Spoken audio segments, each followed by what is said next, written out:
merciful. With Pakistan and Iraq, we enjoy very good relations with both of the countries. We have talked and agreed for several times on the necessity of fighting terrorism and providing security to our very long shared borders or agreements between us. What happened yesterday? Actually, 2 days back in Erbil of the semi-autonomous Kurdistan region had to do with the elements and the agents of Mossad of the Israeli regime. They carried out operations inside Iran, terrorist attacks, and Israel took responsibility for them. Especially, there was one against one of our facilities, and the Islamic Republic of Iran. If any kind of action that is carried out by the Zionist regime against our people, the Islamic Republic of Iran will respond to it vigorously. We hit the Mossad base in one spot in the Kurdistan region of Iraq, and we hit it with precision missiles. This does not mean we hit and targeted Iraq. We targeted Israel. That remains to be a common enemy of both of us. But on Pakistan,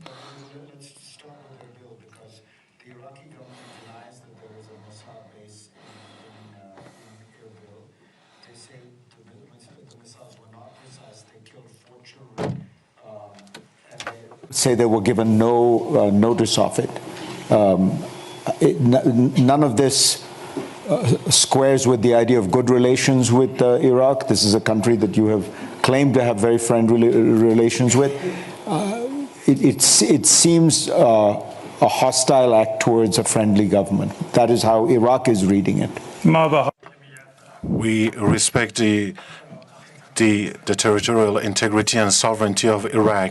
We had the intelligence from our security forces about the place and the spot that was targeted in Kurdistan of Iraq, that the intelligence is undisputable, and there are elements of Mossad, and there was the Mossad elements and agents and those that had a hand in making Iran insecure and took responsibility for that. I repeat, we retaliated and they were targeted by us. And our security people are examining the matter and sharing information with the security advisors of Iraq. And our information confirmed that the spot belonged to Mossad, and there was no mistake that was made by us. And on Pakistan, none of the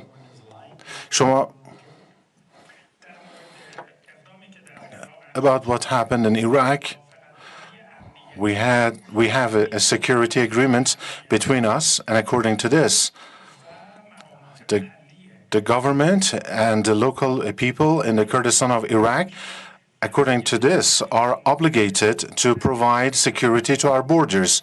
And what we did, what was within the confines of this agreement, security agreement, and the legitimate right that we have to defend ourselves and any kind of abuse of Israeli regime and taking advantage of the Kurdistan region against us. On Pakistan, none of the nationals of the friendly and the brotherly country of Pakistan were targeted by the missiles and the drones of Iran.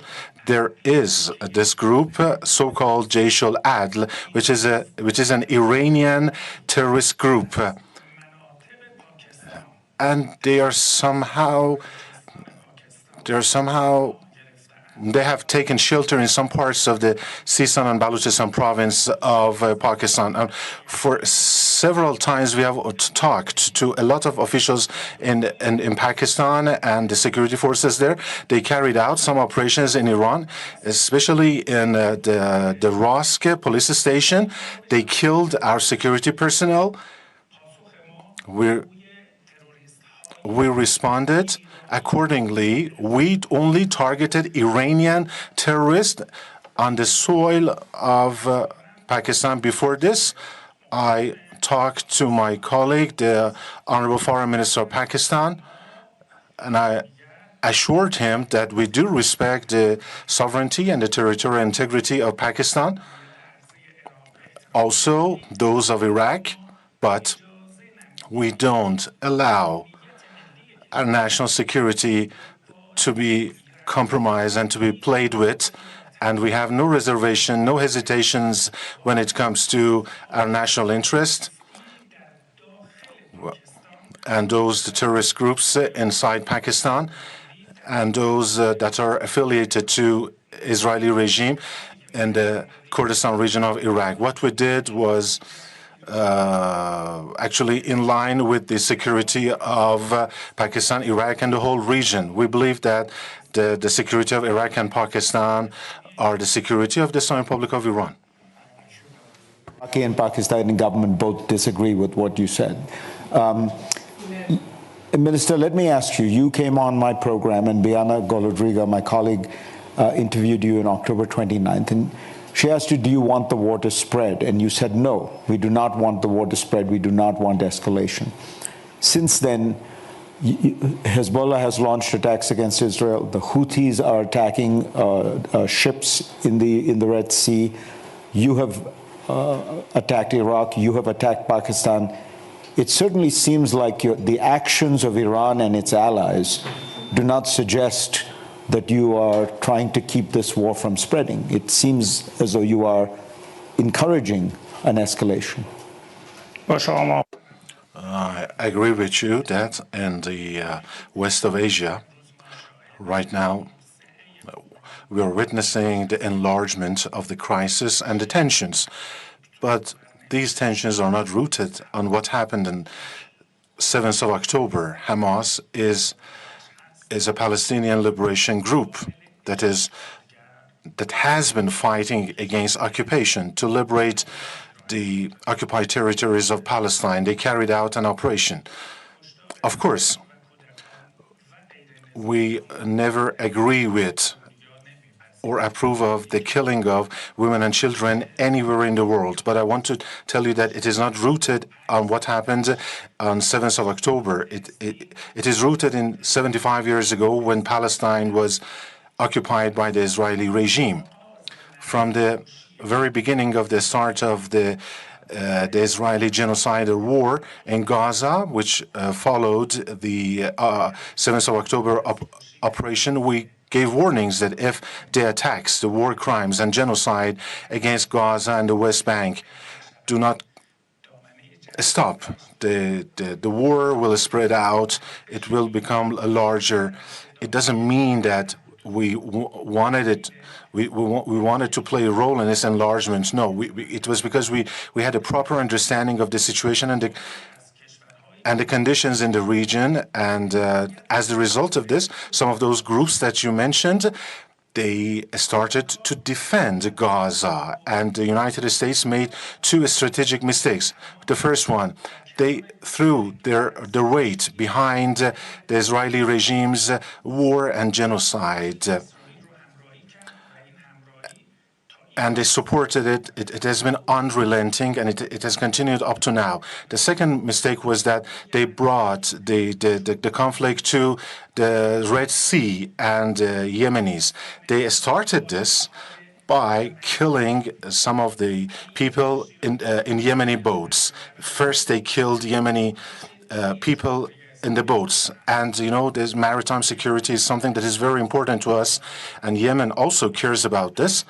But the security in the Red Sea is now very much tied to the developments in Gaza. We will all be at loss if it will be to our detriment if the killings and the attacks and genocide in Gaza do not stop. Because if it happens, then the crisis will persist. Explain to me that you felt Iran had the right to respond to what you described as terror attacks and terrorist groups that were attacking Iran. and you retaliated in Iraq and in Pakistan, why does Israel not have the right to retaliate to the October 7th terrorist attack?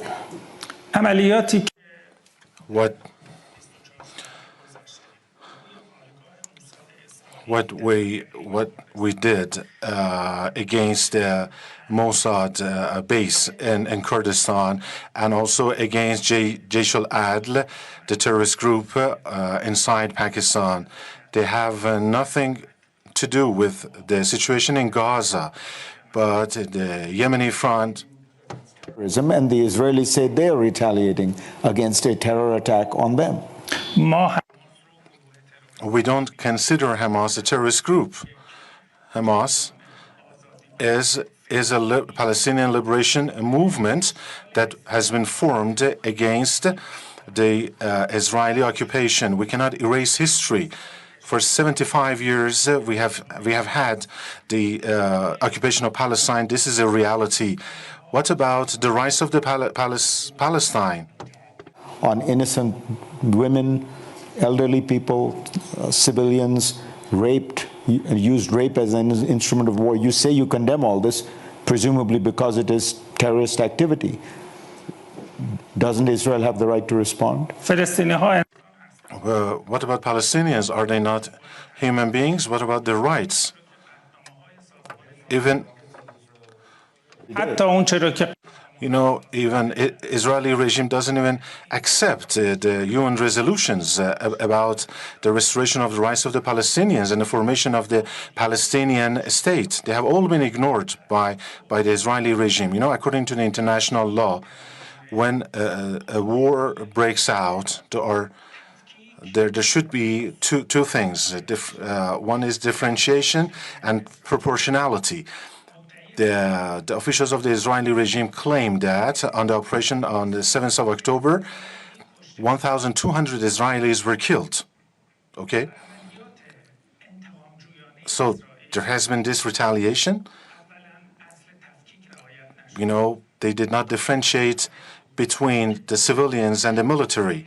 The world has seen that more than 16,000 children have been killed, infants, women. Up to now, more than 24,000 Palestinians have been killed. And proportionality, they have not been observing it. 1,200 Israelis were killed.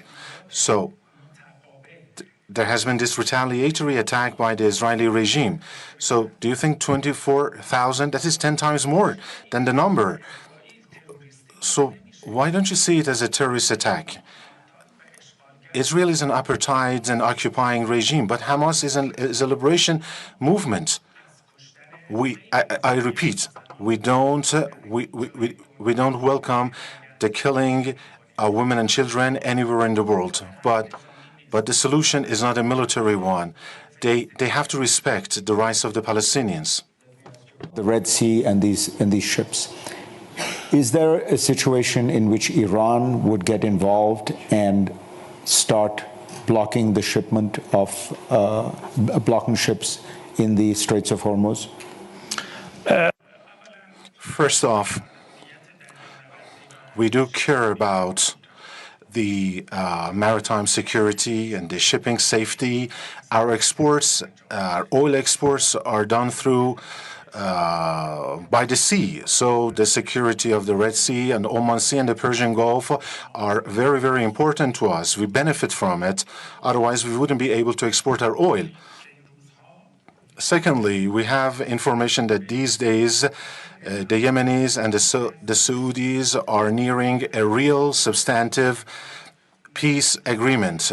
We believe that when the U.S. got involved in it, and it is not going to be good news for this agreement. We will all benefit from a maritime security, and the Yemenis also believe that. What happened? It has to do with the genocidal war of the Israeli regime against the people of Gaza, and the Yemenis defending the Palestinians. If the genocide in Gaza stops, then it will lead to the end of other crises and attacks in the region. You didn't answer whether will Iran start involve itself in blocking any ships? I think your answer is no.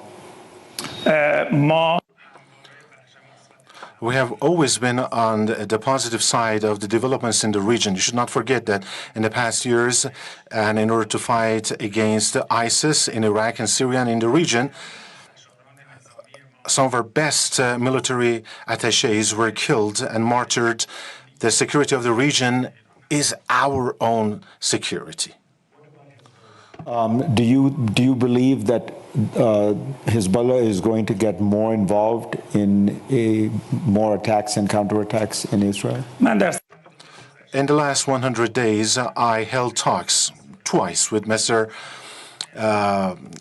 Sayyid Hassan Nasrallah, the Honorable Secretary General of Hezbollah, 48 hours before the humanitarian ceasefire, the temporary one, in Gaza.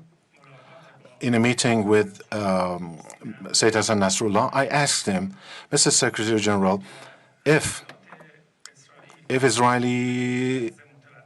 Israel's attacks against Gaza stop, do the attacks of Hezbollah stop too? He said yes, because we got involved in this somehow because we wanted to defend the people of Palestine, and if they stop, we will stop too. The whole world witnessed that in about 6 days when there was this ceasefire, there was not even one bullet that was fired at Israel, and they were committed. They remain committed to the ceasefire. But in the last few days, something new happened.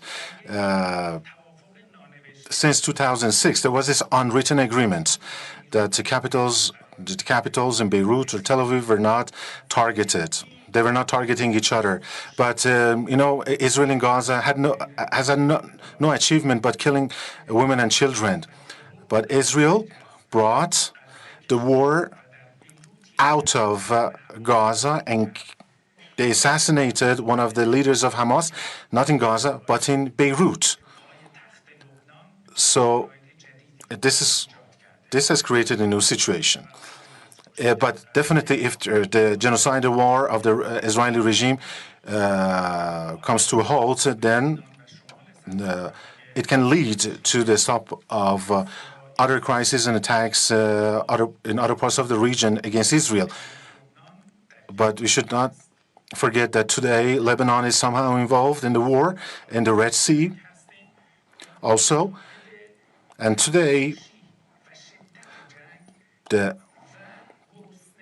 we see that people in Gaza are under attacks, and they are starving in Gaza and the West Bank. This means that the war will go on.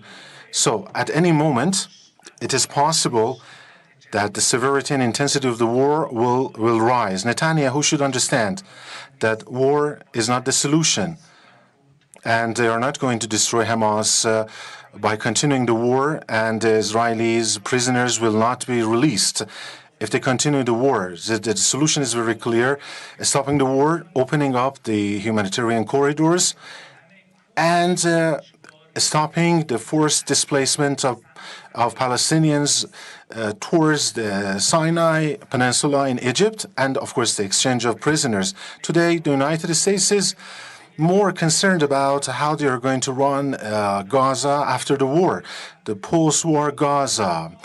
But in our talks with the different various Palestinian leaders, there are some ideas there. The most democratic one is that all the Palestinian leaders, with all their viewpoints and differences of opinion, and having a referendum participated by the Palestinians in both Gaza and West Bank.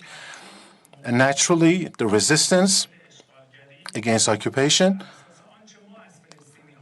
according to what we have heard from the Palestinians, will continue their activities. But about the reinstitution of the rights of the Palestinians, it can be done in a democratic way, that is, election under the supervision of the United Nations. But still, Netanyahu is under the impression that the solution lies in the war and continuing it, and they are, of course, relying upon the United States. All the leaders in our region believe that if the war stops today, 10 minutes later, Netanyahu will fall. and he won't be able to continue the war without the support of the United States. We believe that the political solution is something that everybody has to pay attention to, and we never believe that the war is the solution. About a year ago, I would say, there was reports that Iran and the United States were maybe getting to a point of some kind of revival of the Iran nuclear deal. That conversation is completely closed.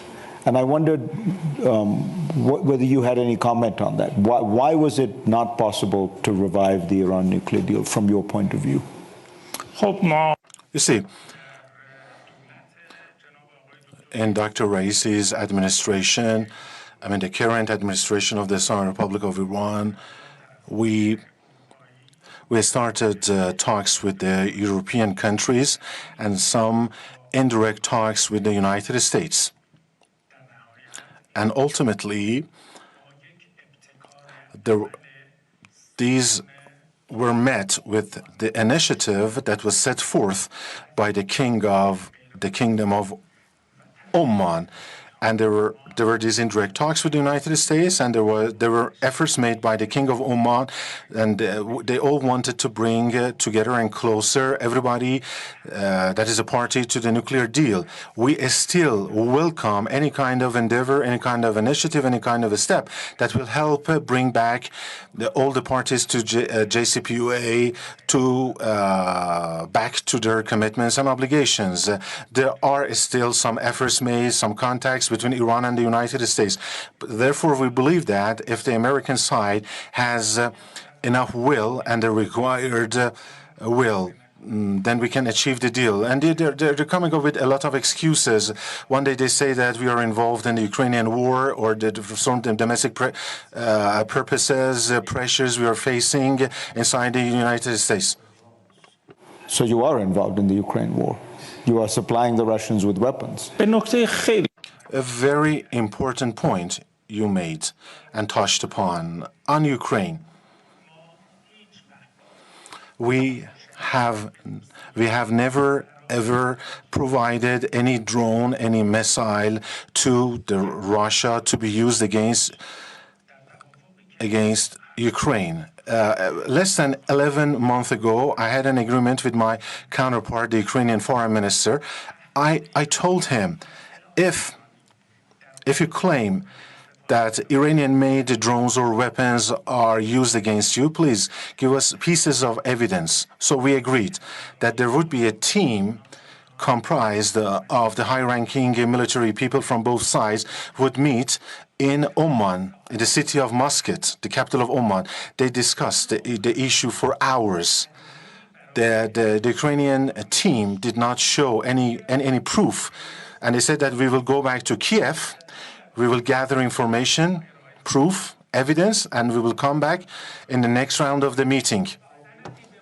But they didn't show any kind of proof that Iranian-made drones and weapons are used against them. To Ukraine, people on the battlefield on both sides refer to the drones that Russians use as Shahed drones. Shahed is the Persian word for martyr. I don't think Shahed is a Russian word. Those drones are Iranian. You see,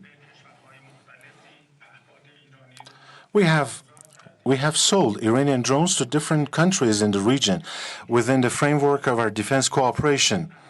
You know, it is not difficult for any country to copy our drones. We are not responsible for that. But even for that, the Ukrainians have not given us any piece of evidence. My dear colleague, Mr. Farid Zakaria, we are sensitive about the killing of people, women and children in Gaza, Afghanistan, Syria, in Yemen. We have always condemned these killings. And we believe that war and the killing of civilians and women and children in Ukraine, we condemn that too. And we believe that the solution is never war and fighting. Then, Russia, we have enjoy a strong relations and ties with Russia, we have asked them several times that, have you ever used Iranian-made weapons against Ukrainians? And they have repeatedly told us that we have not made use of any Iranian-made weapons against Ukraine. And up to now, Ukraine is claiming, they're making a lot of noise that Iranian drones are being used against them, but they have not given us even one piece of evidence, no document. For more than 3 times, I asked Mr. Joseph Borrell that with his connections and contacts to encourage Ukrainians to supply them to us, but they have not. This is just a baseless allegation. We believe war is not the war, not in Ukraine or in Gaza. When I look at the data, it seems to me that Iran has been able to export more and more oil. Are the sanctions against Iran in place? Are you able to export as much oil as you want?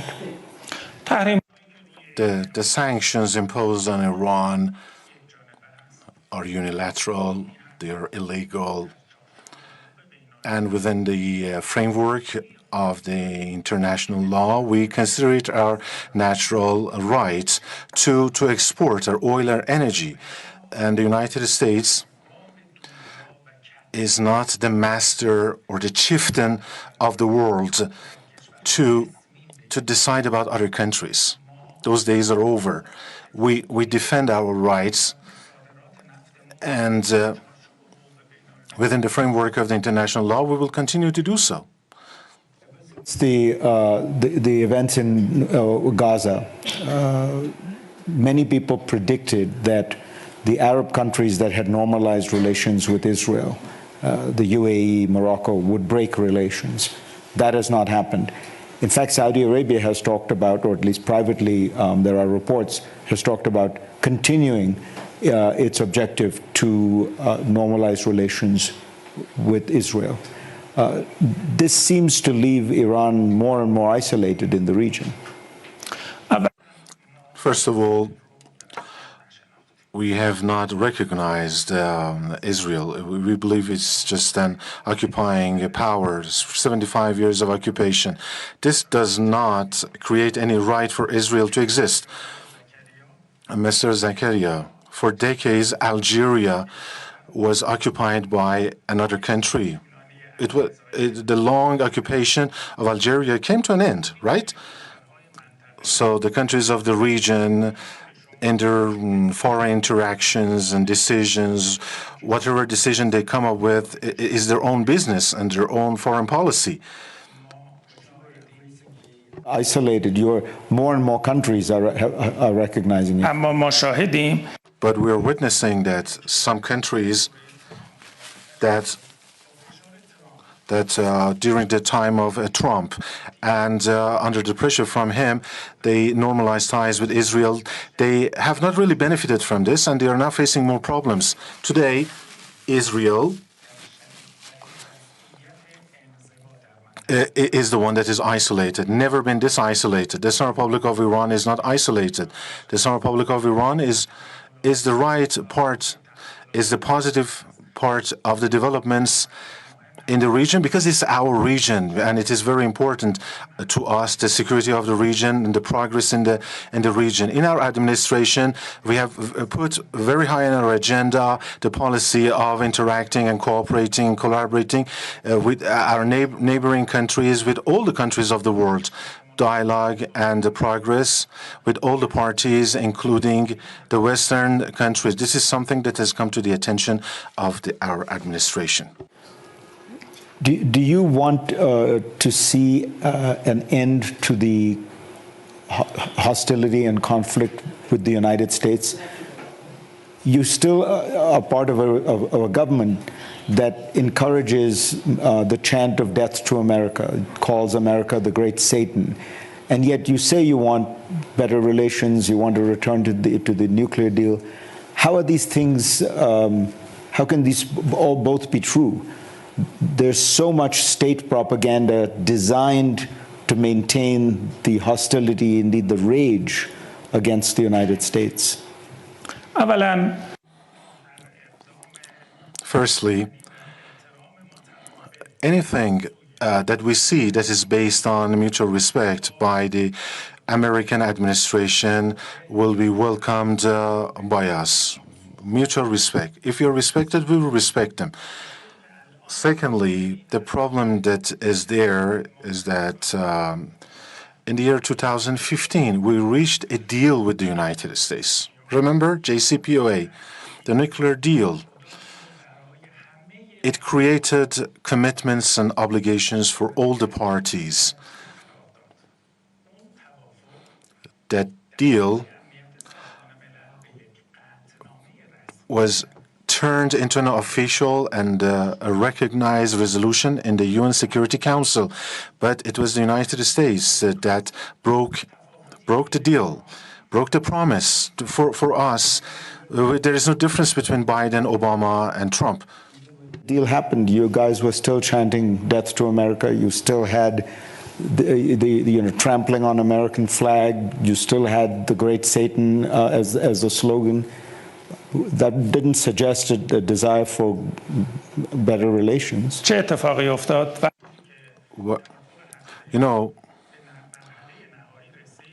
when the nuclear agreement was finalized, they kept violating it from administration of Obama. And the worst mistake, the worst decision was made by Trump. But in our government, we said that we will be ready. We waited for them. We were stayed committed to it for a long time. But the United States kept violating the deal. In our administration, we also came to some agreements. We are seeing some signs of it, that they are still breaking their promises. There were some temporary ones. It seems that it has become a part of the DNA of the American foreign policy. It doesn't make the difference what administration is in power. We want the United States. If they're committed to the deal, we will also be committed to the deal. Mutual respect. If they talk to us, treat us respectfully, we will do the same thing. But anything unconstructive, the unfriendly, the behaviors of the United States, we will retaliate to them. It will be in the favor of the peace and security of the world if the United States would become less hostile, would become cooperative instead of confrontational. Very much. You've been frank as always. I appreciate that. Thank you so much.